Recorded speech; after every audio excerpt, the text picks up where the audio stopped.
Hello and welcome to another episode of the FPL Hangover podcast, where we raise the bar and lower the tone on all things FPL related. We are coming to you on the 20th of February. Game week 24 is all said and done, out the window, down the road. And here to help me digest said game week and look ahead to the little matter of game week 25 is my podcast partner in crime, Paddy. How are you getting on, my friend? I'm getting on great, Ger, and it's always great to be back chatting with you and to all the listeners and to the millions and millions watching on YouTube. Happy Tuesday, everybody. Monday is gone. The Monday blues are out of there. And It's Monday. It's Monday. It's Tuesday for the listeners, you fucking knob. Well, this is going to be out early enough. This is going to be out tonight. Well, I don't give a flaying flute. The Tuesday listeners will be getting it. So, sorry. Here we go. To all my Tuesday listeners, I hope you've had a lovely Monday and a fantastic rest of the week. Thank you very much. Continue, Ger. And to the Monday listeners, you can go to hell. The ones that actually, never mind. Today's fucking Monday. What time is it? It's only 7. 7 p.m. When are you going to have this out? I'd say 10 o'clock, the latest. 10 well, then, to the fuck the Monday listeners and good morning, Tuesday. There we go. Fair enough. I'm sure there'll be plenty of them out there with green arrows that'll help them get over your abrasive comments, Paddy. But speaking of green arrows, you didn't get one, did you? No, I fucking didn't. And I go into my team here. Just how did you get on? How was game week 24? Bit of a non-kind of game week in the sense of there wasn't a whole lot beforehand, calm before the storm kind of style. I'll be honest now. Before I, what do you call that thing? Professor Xavier goes into. Oh, I just call it his wheelchair. I don't know. The cerebral. The cerebral. Before I go into the cerebral, I'll tell you this. It didn't go as well as I thought it would. After the recording the last pod, I had a green arrow in my head. I was getting a green arrow So we can talk about maybe where I got punished because I still can't figure it out. Yeah, I think you're being harsh on yourself. You sent me a message last night and you seemed shocked and dismayed that you were looking at a bit of a red, but I don't think it was a dramatic red arrow. Oh. Well, that's how unprofessional, Ger. That's my mother ringing me. Oh, Jesus. Oh, your mother. Yeah. You caught me at a weak moment when I messaged you. I was feeling down in the dumps. I just masturbated and I didn't know what. I was just feeling a bit shit, Ger, and hence the message with the red arrow. Oh, my gosh. I was crying. Yeah, the old Hillary Swank. I don't know if I should feel honoured that I was the person you rang afterwards, but either way, how did game week 24 go? Oh, but before you talk about it, you have to do your Professor Xavier shtick. Yeah, here we go. Can you cue the X-Men music? I can. Right. Oh, here we go. We're in the virtual world here now. This is the first ever podcast that uses virtual reality. I'm just looking at my team here. Should we remind listeners, Paddy, just for anyone who didn't tune in last week, as Paddy is a travelling man right now and he's on the road, he has decided that he's too good for laptops, and the general the general consensus is that it's all about VR now. So the YouTube watchers are fully aware that he's got this giant set of goggles on his head, but just for the listeners at home, for your own self-awareness, Paddy, sorry, how did Game Week 24 go? Right, well, I'm just looking at here in the virtual reality world. By the way, when I look around, I'm sitting out in a very beautiful apartment here, looking out at New York. So anyway, that's nothing. That's not important, but it is to me. It's a nice hotel room. Yeah, it is. Well, I'm in a hotel here, but in the virtual reality world, I'm sitting looking out at just beauty. Anyway, 50 points sitting looking at me. That gave me a red arrow. I think it was I don't think it was a massive red arrow. About 30k would it have been, Ger? Yeah, in and around. Well, I'm trying. My overall rank now is 417k. So maybe it was a bit more. I was in the 300s. Let's start from the back. That's what she said. Oh yeah. So Kepa and Nets, come on. Did we expect Southampton to beat Chelsea 1-0? Maybe. No. I didn't expect Chelsea to be fucking superstars like everyone that transferred in João Felix did, but I didn't expect them to lose 1-0 to Southampton. Big result for them. Yeah, huge result for them, and a result that the other relegation fodder probably did not have on their books. So anyway, that could be, that's probably 6 points I had counted in my head towards my green arrow that I never got. Shaw, 6 points. Well, I was delighted with that. Trippier, 1 point, and White, 1 point. The Arsenal guys. I didn't expect anything too magical. I know Liverpool were playing Newcastle, so I kind of thought that wouldn't be, that was standard enough. I thought Liverpool might score. White, who are Arsenal playing? Arsenal were against Villa, away to Villa this week. Oh, shit, and they went down really quick. I think they went down within the first 5 minutes. Well, they were 2-1 down at one stage. Yeah, so that hope ended quite quickly. I did have Saka, 6 points, and I had Martinelli. And, I've been having this funny little quarrel with a fella on Twitter who... when Arsenal had the double, I didn't get rid of Martinelli, and we were because I felt it was a bit sideways. Yeah. And he was like, "Oh, it's a bad pick," and I never said it was a bad pick. I just says I don't agree with taking a -4, switching Martinelli to an Odegaard or a Saka, and I still stand by that. So anyway, when the team lineup came out, he went and wrote under my comment, "Do you still think it's not a bad pick?" So of course, when Martinelli scored in the last minute of the game. That felt great to usher him a pleasant message. Anyway, De Bruyne, 2 points, another fail there, and another shocker of a result for City, like a draw against Nottingham Forest. Was it a shocker? Nottingham Forest have been doing great. I think so. I think it's a shocker. When you watch the match as well, like City had they had their chances, and I think Pep seemed pretty happy with the result after the match, or with how they played. Obviously, not the result, but so that kind of says enough. I wasn't expecting that. I was thinking they'd clean up. Yeah, Rashford, 15 points, the hero again, and we'll get back to that in a minute. Kane, 5 points. Thank God he got something. Captain Haaland, 4 points, and Weghorst, 2 points. And you know what? You could see that the players, how much they love Weghorst. They were actually trying to set him up. Yeah, and that match for a few. So I'm, I like Weg's not worrying me too much at the moment, but he could be gone. I don't know. I don't think you should confuse your United fandom for FPL in the sense of, because I'm with you. Like I'm rooting for Weghorst too. I kind of get that same feeling that the team has. Like he works extremely hard. He hasn't put the ball in the net yet in the league, so they want him to get that goal, and so do I. But FPL wise, I think he's no, you're right. You're a wise man, Ger. We were actually last week's pod. We were debating. We had a good talk about the captaincy, and we hung up the phone, and we were both set on Haaland, even though Rashford was in great form. He was at home to Leicester, and City were away to Nottingham Forest. Do you think, if we look at everything again, that would we do it again?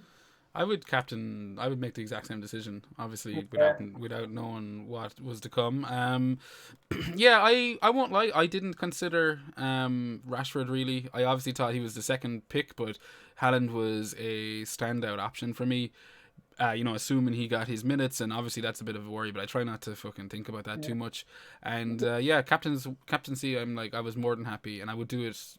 I'd probably do it 95 times out of 100 if I was to get that choice. So that probably hurt the rank. Well, did it hurt the rank? Do you think there was many people that jumped over to Rashford for the captaincy this week? Not a rake. There was I think he was definitely over the 100% on the EO kind of spectrometer. So he would have hurt you with just him. But I had, anyone that was kind of maybe had the likes of Rashford and the Bruno combo, then you were laughing, Yeah, and I feel that my my little Martinelli and maybe Keane combo, no, they probably didn't cover him.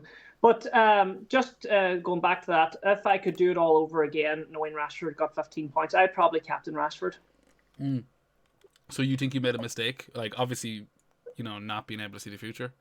Yes. I should have put it on my cerebral. But I have it on for game week 25, so everything's going to be okay. My bench was I was pretty happy enough. Andreas 3, Botman 1, Patterson's still croaked. He might be back for the next game. Who knows? He's 75% showing up there, but we'll see. Ger, over to you. How did you get on? What did you get? Tell us. Not too bad. We have a very similar team. I was just looking at that there. I mean, obviously, I have a green arrow and you have a red fucking arrow, so there's a difference there. But in terms of lineups, not too dissimilar. I got a 59 overall score this week, which saw me go back up to 58k. I think it is. Yeah, 58k. Did you have Bruno? I did have Bruno. Yeah, I've held on to him. I've had him since the restart, and yeah, he's really coming good the last few weeks. So much that my plans for Game Week 25 are all up in the air now, and you know, we'll get into that. But all in all, yeah, Kepa in goals. That was disappointing, but you know, fuck it. I'll always take that to see Chelsea lose, and he's kind of highly owned anyway. And it's not like a lot of goalkeepers that could that other people would have, like the likes of your Edersons, your Popes, your Ramsdales. Maybe obviously Pickford would have kept a clean sheet, but I think that's kind of a bit lowly owned. So they all lost clean sheets, so I didn't mind.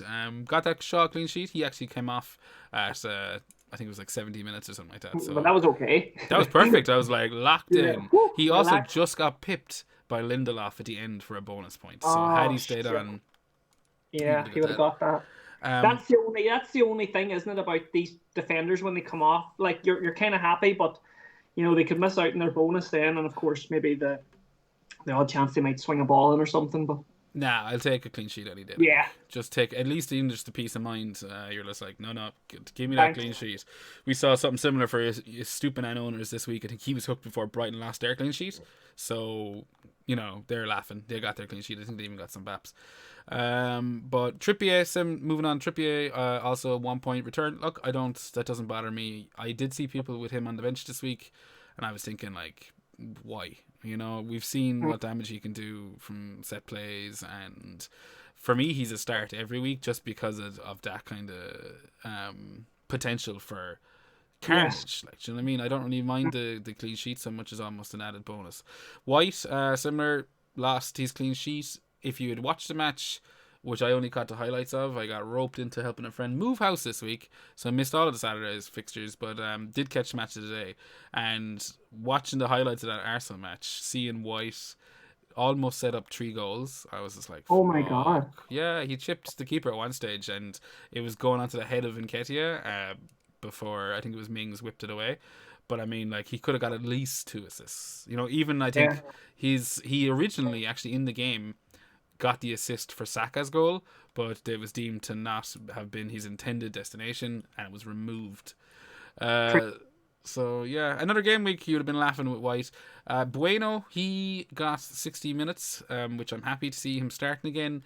I'm obviously concerned going into the double game week about his minutes, because he kind of seems to be rotating a bit with Ait Nouri, but you know, I think I just have to take my chances and hope he gets at least one of the games. But he did lose his clean sheet this week and delivered 2. Then De Bruyne, Blanken, Rashford, as everyone will have said, absolutely smashing it. Fernandes with a lovely 12-point return. Odegaard with 8 and Martinelli with 6. Haaland, Blanken as well as the sole striker in the team. Yes, lovely. You're happy with that, and you're green arrows, laughing all the way to the bank. You know what I mean? Yeah, I'll take it. I do want to come back to something. Sorry, Paddy. Just something you said when you were going through your team, and it was kind of reminding me of it there. Seeing Martinelli in my own, this conversation you were having with someone online. Do you think though that if you had swapped Martinelli for Saka, it would be a different story? Like in the sense that I know they equally their points this week with 6 and 6. But Saka got 15 in the double to Martinelli's 3 or 4 or something. Or maybe he got 5, I can't remember. But either way, he got 15 in the double and is a serious captain option for Game Week 25 with his penalties. Yeah. No, I do think obviously Saka's the better pick. It was just that moment where I changed Almiron to Saka. Yeah. And it was just a comment I kind of made off the cuff that, what's up with Martinelli? Has he become a bad pick all of a sudden? Everyone seems to be swapping him out of their teams for a -4. Oh, I get you. Going into that double game week. Yeah. And I didn't, because I kept him. I just used the one transfer and done Almiron to Saka.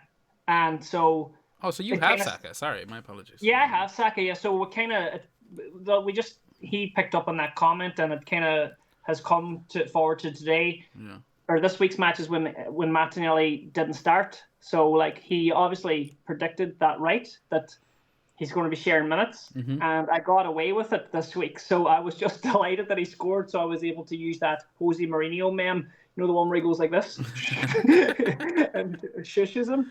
Yeah, but I know that what he said was right at the time, but I just didn't want to take a -4. And now I'm kind of like I'm not going to get rid of him again because he's got a double and I've got 2 free transfers. And again, I'm back to that square one. It would be another sideways move to move Martinelli out, especially when I don't have full 11 players. I'm in the exact same position as you.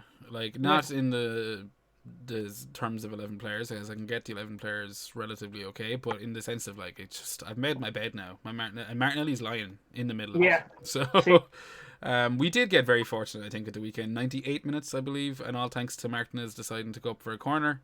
Left Arsenal run down and score into an empty net. But it was taken because a lot of people have sold him. So I mean that saved me a little bit. Those 6 points, you know. Oh, he matched Saka for someone like myself who had Martinelli and Odegaard versus a lot of people Saka and Odegaard or Saka and Martinelli. I was happy to come out with the 2 highest. So you don't have Saka? I don't have him. No, and is I can't really. Is that something that's kind of worrying you? Or well, didn't Odegaard get something this week? Odegaard got 8 points, and he also got probably one of the misses of the season, where he should have. He had just anyone that watched it will know what I'm talking about. Absolute sitter. He blazed it wide. I don't have Saka, and I won't be taking him in. I made my choice last week when the double came around, and I got Odegaard in, who, to be fair, this week did get 2 points more than Saka, but I feel like going into game week 25, I do not have what is probably the best captain pick. I'm not sure. We'll get into our captains for game week 25 later on, but it is a bit of a concern. I just think, as you said, I can't bring myself to justify. No, I don't think anybody could. In a dream world, I think we would both have Odegaard and Saka in our teams. Yeah, but Martinelli will just have to do for now. Yeah, exactly. Other issues this week, you had Harry Kane. He's going to be a big dilemma moving forward. I mean, I guess we might as well move into game week 25 and what our plans are. We're kind of done with 24. Yeah, we definitely can go straight and get just, no lube, straight in, no kissing. Bro. Go on ahead. Harry Kane, like, he's someone, again, a big difference between yourself and myself in our teams. And for a lot this week, he was kind of auditioning to stay in the team ahead of the double. Yeah, he just scraped it, maybe. Did he? Did he scrape it for you? Well, I mean, does he have a double, yeah? No. He's blanket, right? I need to go back. He's not blanket. Harry Kane is at home to Chelsea this week. Right. Well, if he has a match, he's staying. I'll just going back into the cerebral here. Okay. Okay. I need to see the. It's nice to see all the blanks. It is, yeah. But again, Kane playing this week. He'll be a source of kind of consideration for anyone that owns him, especially considering the amount of money that's tied up in him. Yes. Yeah. I can see. Yeah, he's got a game. You see, I haven't looked into removing Harry Kane because he's got a game, if you know what I mean. Yeah. I've got too many other fires at the moment. Like, I've got at the moment 1, 2, 3, 4, 5, 6, 7, 8, 9, and 2 transfers. Okay, 2 free transfers. Mm-hmm. But those 9 players, one of those is Patterson. Yeah. So Patterson's got Aston Villa and Arsenal, but he's not ousting Seamus Coleman just after Seamus Coleman did a fucking Roberto Carlos on it.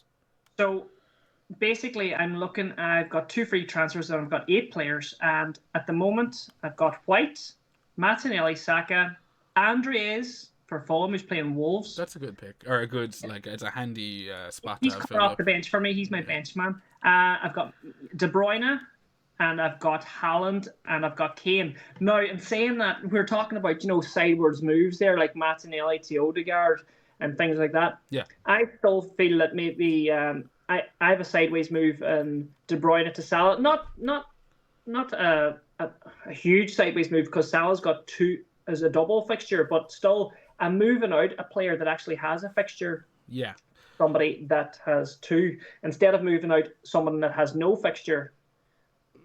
Well, I mean, I think you've got to be asking yourself what Liverpool players you want for the double game week, and I mean, it seems pretty obvious in the sense of who to ship out of the team. Like if it was me and I'm looking at your squad there, you've got we'll take Patterson out of the equation, but you do have a Trippier who wouldn't be going anywhere, a Rashford for me wouldn't be going anywhere, I know, and probably a I don't know. See, then you have Botman. Do you know he's but do you know a funny thing about Botman is I brought Botman in and as a pick, and I haven't started him one game. I think I brought him in a couple of weeks back, and I haven't had an opportunity to start him. I'm in the same boat as you. I started him in the first game, I think, at home to West Ham, in which they conceded after their big long streak of not losing any clean sheets, and he's been sitting on my bench since. But he's 4.5 or 4.4 depending on when you got him. And there's nothing magic I can actually do with him, if you know what I mean. I can't turn him into a Trent or a Robbo or anything like that. So he's at 0.6 in the bank. Like one of the moves I was looking at, the only move I'm kind of sure of, and I'm not even that sure of, because I hate to lose De Bruyne against Bournemouth. But it would be De Bruyne to Salah. Okay. And then I can't, for the life of me, get another player that I want to get rid of. I don't want to get rid of Rashford. I don't want to get rid of Martinelli. Well, I mean, you're looking at least a -4, I think, this week. Maybe. Three transfers. Shaw is sacrificial. Weghorst can go. And then I think you need to make a choice between the likes of a De Bruyne and a Kane. You might even be looking at a -8. No, I won't. I will certainly not be doing a -8. But look, the transfers, the players that I'm looking at here are De Bruyne, Kane, and Weghorst. I could work with that. De Bruyne to Salah. Is Gakpo a midfielder or a striker, or what's he down as? He's a midfielder, 7 million, I think. Right. Okay. So I could go De Bruyne to Salah. I could go Kane to Nunes. Is Nunes injured or? You'd have to monitor.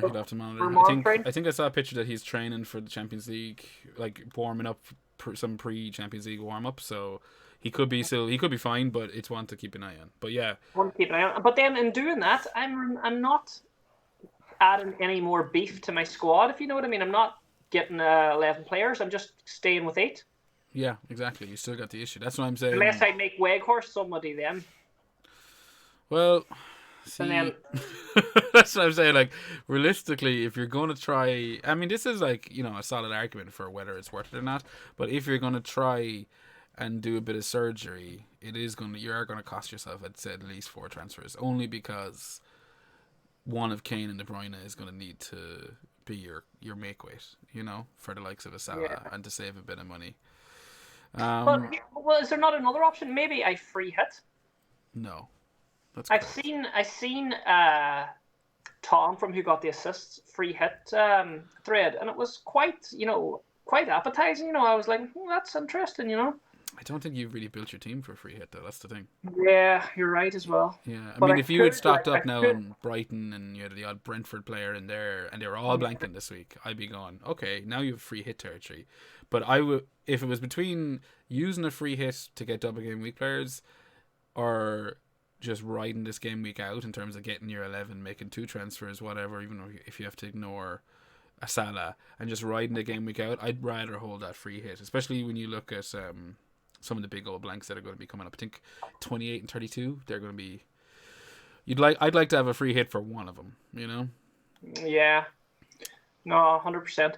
Like, at the moment, I've got these 2 free transfers and I've never felt so helpless. Do you know what I mean? And you'd think that having 2 free transfers would be a nice place to be.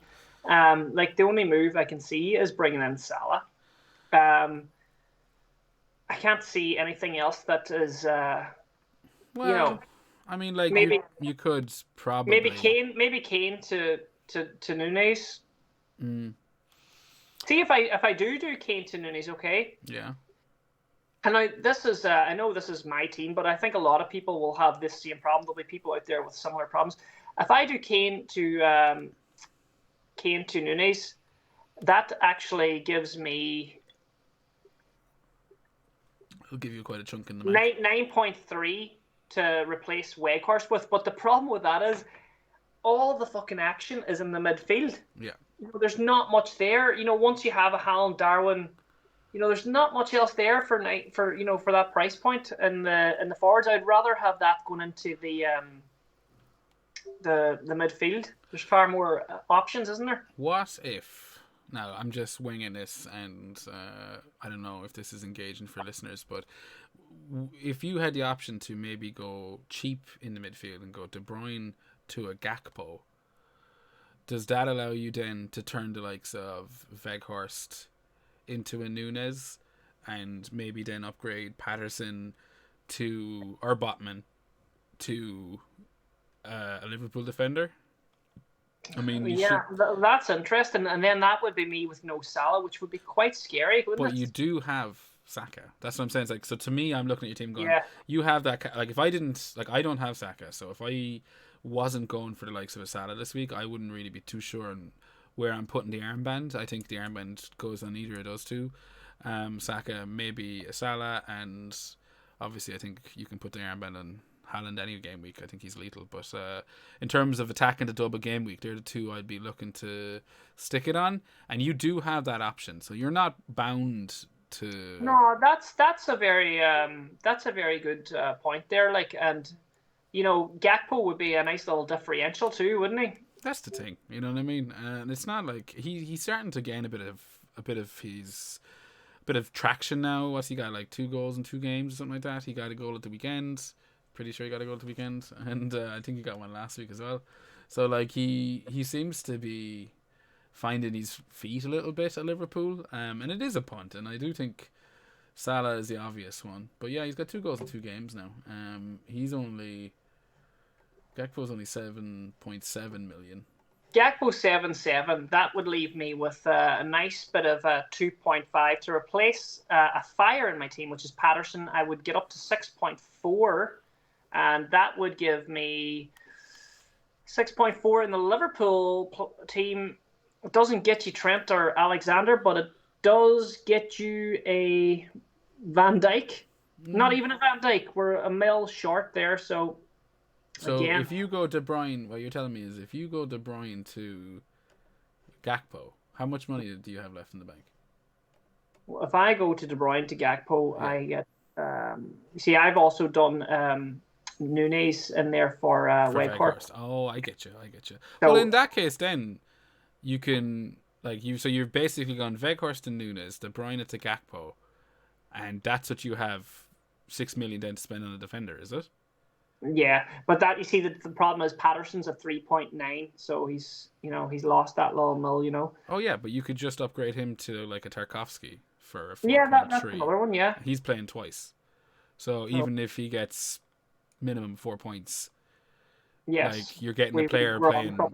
That's why I'm saying, like, I wouldn't be afraid of the hits this week, especially because I think they'll be large across the board, and if you're getting players that you don't have anyway, blanks, it's half the price. You're keeping your free hit, which I think is probably worth it in the long run. I think 100%.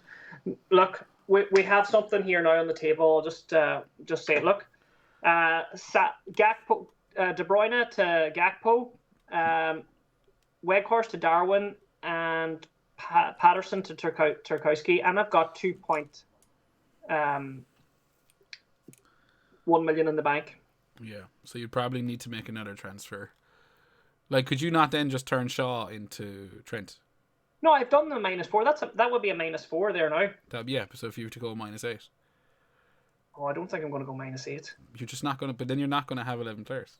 I'm not trying to bully you into it. I'm just saying, if you make those transfers I remember last week we were saying, like, look, if you can get away, you don't actually need to have 11 players to get away with these double game weeks. Like, you can just, if you get your captaincy right, and you have players that are, have good fixtures, you can scrape by, like, without too many hits. That's fair. I mean, and that is a school of thought. And it's something I don't fully disagree with, but like those transfers that you just suggested, so you're talking De Bruyne out, Weghorst out, Patterson out, -4. That's still leaving you with Shaw, Rashford, Trippier, and Botman sitting on your bench. So you've got an extra man. You're limiting yourself to 10, why not take the extra -4? You're gonna get 2 points minimum. You should get 4 for points who? minimum. Well, I mean, based on your maths there, you could turn Shaw into a Trent. On top of that, Well, you're very right there. so you're taking an extra -4 for Trent, but you're getting at least, we'll say, 2 appearance points times 2. So you should be getting at least 4. I mean, obviously you could get unlucky with rotation, but in terms of Liverpool's most nailed on players, he's right up at the top. So I mean, Yeah, no, that's very sweet, and that gives me 0.0 money remaining. That's with Shaw to Alexander, De Bruyne to Gakpo, and Darwin to Weghorst. and Patterson to Tarkowski. Yes, and that's good. That leaves me in a nice position then as well. That's what I'm saying. So you've taken a -8, but you've gotten 4 doublers there. Yeah. And yeah, I mean, that's kind of what I was thinking looking at the team, because I think you've kind of locked yourself out of Salah. Yeah. No, that's what I love about this podcast. You see things in the cerebral that you wouldn't I hope see that in- people listening think the same, and it wasn't just me just talking nonsensical shit there for 20 No, minutes. that would be my first -8 of the season. And you know what? Looking at the fixtures, and I went in and had a glance at the fixtures. Liverpool's fixtures are quite nice. Liverpool need to put the foot down or the hammer down now, because they're looking. They sniff the top 4 again. Yeah, I mean, like, Liverpool are worth talking about in the sense of, like, I think they will probably make it to the top 4. Yeah. I think they will turn a bit of a corner. Van Dijk coming back. I know he's been pretty fucking shit this season, but sometimes something like that can trigger a response in the team. And they did keep a clean sheet this week. So if you were to be a glass half full kind of guy, then I think you can look to attack Liverpool. I would say that, like, I'd also have no issue coming off Liverpool in game week 25. In the sense, like, they're at home to Man United. If I had 3 Liverpool assets, or not in game 25, my apologies, in game week 26, they're at home to Man United. If I had 3 Liverpool assets, I wouldn't have a problem deciding to get rid of one then. Do you know, the kind of way, even if it was just a one transfer. But you got to remember, I think the next round of the FA Cup is after game week 26. Yes. So that would be a big kind of game changer as well. But I'd have no issue using. And you know what? If it all goes tits up, we have wild cards and free Wild hits cards, and everything just to fuck them all out again. So you know what? It's grand. I'm happy enough with that now. Just it'll all be dependable now on Nunes will be a deciding factor on a lot of things to see if he's going to be fit. Do you think, if I was you and this was something you were considering, I would be keeping a close eye on the price changes then tonight? Because did you say you were like 0-0? That was 0-0. Yeah, so you're fucking pedal to the metal, there. I don't know. Just keep an eye on them tonight. If one of those lads are dropping, that could fuck everything up on you. Yeah, exactly. I suppose you could say that your plan B then could just be Robertson instead of Trent. Do you know? Yeah, exactly. That's it. Yeah, that's it. So and that's probably worth not a bad option either. No, it's not. It's not a bad option at all. And you'd probably pay the money to wait till the end of the week and make sure there's no. Oh yeah. Injuries. You wouldn't want to go Nunes in now, then hear Nunes out, and that was part of your -8. Like that would just fucking be. And if you wanted to take a -12, Paddy, I wouldn't talk you. I might as well just fucking do it. -12. Oh my god. Oh yeah. Not just thinking about it. Well, I'm glad I've given you food for thought there in terms of where you're at. There's a lot to think about. What about you? What's your plans? I had money. I have money in the bank to go just Fernandes straight to Salah this week, which is obviously, and I have 2 free transfers because I rolled last week, so I could do Fernandes to Salah, Botman to Tarkowski, and play it nice and easy breezy and not worry about it. Or I could do De Bruyne to Salah and then Shaw to Trent. Right. And then still do like a Botman to... Isn't it lovely that you could do Fernandes to Salah and still have De Bruyne in your team for Bournemouth? Yeah, it is. But see, that's the question. And you in some ways there, like, you could probably rejig that plan to have Kane be the sacrificial lamb instead. But I think it makes more sense. But there will be mixing around, I think, at the premiums this week. And De Bruyne, I'm not convinced on... I mean, it's hard to say considering he got 15 points in the double game week, and I was delighted, and I still think he's obviously a top class asset, but he's also someone that I'm happy to to drop and go into game weeks without him, and if I want to attack City, maybe try get in there on a Mahrez or Jesus, even Jack Grealish is starting Well, to we turn thought for Mahrez there though, wasn't he dropped there the last game, or he was on the bench? See, that's the thing. You've got The Champions thing League that you creeping get up. with De Bruyne is that bit of security, isn't it? But do you? That's what I'm starting to second guess myself. Well, Like, I mean, he's points wise not, because he's up until we got that 15 pointer, which were amazing. yeah, He'd been very quiet. Like, I mean, in the fantasy world. yeah. See, that's the thing. So if you were to choose between, like, who would you rather have is the main question. It's not that I have an issue with De Bruyne. It's just that I think Fernandes has just been on a crazy run of form. Yeah. And I'm not entirely sure which one I want to get rid of. Like, if you were to choose between De Bruyne and Fernandes to stay in your team post-game week 24, 5. Fernandes. I just think there's more happening at United. There's I don't know, there's a buzz around there.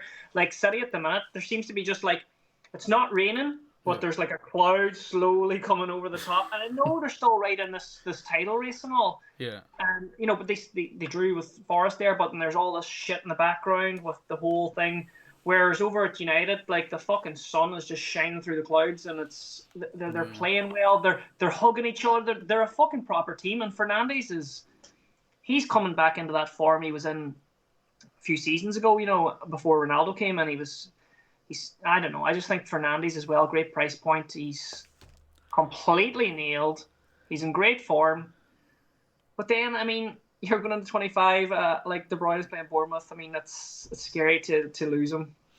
Yeah, that's the thing. I guess I'll be happy to just watch the Champions League and see how it goes. I have 0.2 to play with the transfer moves I'm thinking of, so if it shouldn't be too much of a worry that everything fucks me, like price changes wise. Did you get Fernandes at a good price? I got him. I don't think he's changed much since. Well, I mean, like, he doesn't have a fixture, so I mean, it'd be nice to keep De Bruyne and bring, if you can do that, and then sure, if you want to bring Bruno back, I'm sure you can. Yeah, I mean that's the thing. So if you're to look at Man United's fixtures for the next, after obviously the blank, they've got away to Liverpool. That's something nobody wants. Home to Southampton, and then away to Brighton. So it's not like the fixtures, and again that away to Brighton. Holy shit! I mean, that's making it feel like a no-brainer then, because they have a blank and then they have Liverpool. It's not really a game you'd really want to have. I mean, he could, not saying he couldn't do bits, but I mean, it's not a game where he's going to go fucking bananas either, you wouldn't think. So, I mean, you could bring in, but then if you're bringing in a Salah, then you have the same problem you have a Salah against United. But at least he's got the double. You're getting 3 in a way games out of Salah. Yeah, I think the main thing, and maybe I'm just being gluttonous, is that if I was to do De Bruyne to Fernandes or to fucking Salah, then Trent becomes an option.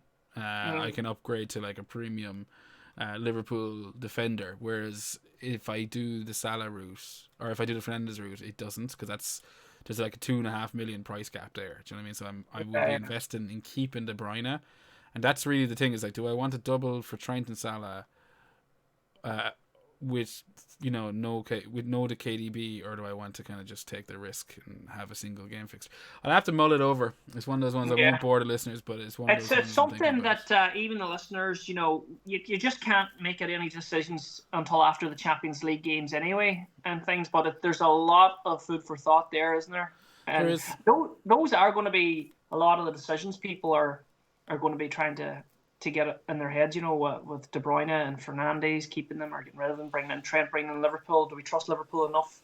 Yeah, it's business time. It's business time at this stage, like you're getting that. Like I said, a blank and a double is a rare enough one anyway. It's kind of a weird. I mean, obviously there's one a season or something like that, but it's tough because you have to make up for the fixture or for the teams that you're suddenly like don't have any players for, and obviously Man United and Newcastle would have been relatively highly owned, and you're getting boned over by, an extra couple of teams that are blanking, and it's just it's a weird beast to tangle with. Yeah, and the doubles that are in this game week. Yeah. I mean, if you were free hitting, you'd be fucking. I mean, like, they're not juicy enough games for me to actually want to free hit. Fair enough, Tom over there has got, his team probably needs it more, and he made it sound really, really pretty.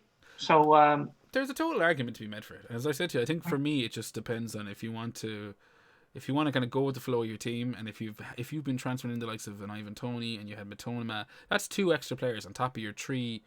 Well, probably your 3 United, maybe 2 now United that are blanking, plus your extra Newcastle Trippier. That's 6 or 7 blanks all of a sudden. Then your free hit becomes maybe worth it, you know, because you can kind of just choose your strategy, and I think that's just something for people to remember as well. That basically, like, yeah, you're basically getting to that stage where after game week 25, like, you need to be making. It's not just for this game week; it's for that game week, that double in 27. You got to remember that. You're going to have Brentford and Brighton both doubling in 27. You're going to have Southampton, I think, doubling in 27. Crystal Palace, they double in 27. So you'll want to know, and then there's obviously the big massive blank in 28. So you'd want a bit of flexibility, and maybe your team is already kind of targeting that 27, like Tom's, where he's got Brentford and Brighton doubling in 27. He doesn't want to lose them. So he's free hitting this week, and he's, you know, I mean, it's just it is team dependent. But I think for the likes of myself, who hasn't already been looking at the Brentford and Brighton lads, then it's easy for me to just kind of focus on this week and not think about a free hit. But so captaincy then. Captaincy. Before we go, we did get a question this week from Nuclear Adams. Long-time friend of the show. Is it still worth moving Martinelli out for Odegaard this week, or try to stack up on Liverpool players instead? So I think we kind of touched on it. Yeah. But for me, like, I think Martinelli's goal probably assures him at least of the next start. Like, I think I know it was kind of a nutting goal and 4-2, but it's not like Trossard was tearing up fucking bridges when he was playing. So if I'm Arteta, I might be looking at starting Martinelli in the doubles. Hopefully he gets that Everton fixture. That could be tasty. So I wouldn't be moving him for Odegaard. I'd be attacking a double gamer. Bit sideways for me. We've, like you said, we touched on it, and Liverpool. I'd be going for the Liverpool assets over getting rid of Martinelli, who, you know, has got nice fixtures. Yeah, he's got the double gaming. But yeah, next week's captaincy. I'm 90% sure it'll be Salah. Whatever way I get to Salah, it'll be him. I don't have Saka, and I'm not going to tear my team up to do it. And I'm happy to go off of Haaland for a double game week. You know, I can always justify it with. You see, I'm jealous now because I don't have Salah in that little plan we made up, and I would love to have Salah captain. That makes me probably captain Saka. Yeah, well, it would nail it into. Yeah, it would. I mean, like, you should mull it over, not having Salah this week. I'm going to look at some different situations where maybe I sacrifice Kane, like you said, and I bring Salah in instead of there. And, you know, I'll have a look. But, I mean, I think a -8 or a -4 anyway are 100% on the cards. Yeah. And I like the fact that I get rid of Patterson for Tarkowski as well. And I shore up the team a wee bit. That's the thing. Like, it's a -8 in a week where there will be, I reckon, at least an average of -3. Do you know, kind of way, like, most people will probably take a hit this week. So you're getting a -8 in on top of that. That'll lessen the blow a little bit. And it's kind of like a little mini wildcard, you know. Yeah, you get 4 transfers. It's not just for this game week, it's for the future game weeks that are coming up as well. So, you know, I'm quite happy with that. Yeah. So you're thinking Saka if you do go with your plan. Yeah, I've been the same. I think they're the 2 main picks. I think Saka is on a lovely fucking streak. He scored again at the weekend on penalties. Who's Arsenal playing again? Arsenal are away to Leicester and at home to Everton. Yeah, they're 2 nice fixtures. And Liverpool are away to Crystal Palace and home to Wolves. So equally nice fixtures. I think so. But obviously Arsenal on a much better. I suppose if you were to ignore the last couple of weeks, overall Arsenal have had a much better season. So yeah, well, I mean, now Everton are fighting relegation, so they're fighting like. And who's the other game? Sorry. Well, Everton have already beaten Arsenal. Didn't Everton beat Arsenal 2 weeks ago? Yeah. You know, and the other one is Leicester, but away to Leicester, at home to Everton. So, Leicester. I think there's points to be had, and Arsenal are one of the better teams in the league. So I wouldn't worry. It's going to be one of those dirty fucking 50-50 decisions, isn't it? It is. You're going to have to mull it over. You could go left field and go Ruben Neves for Wolves. You know. Yeah.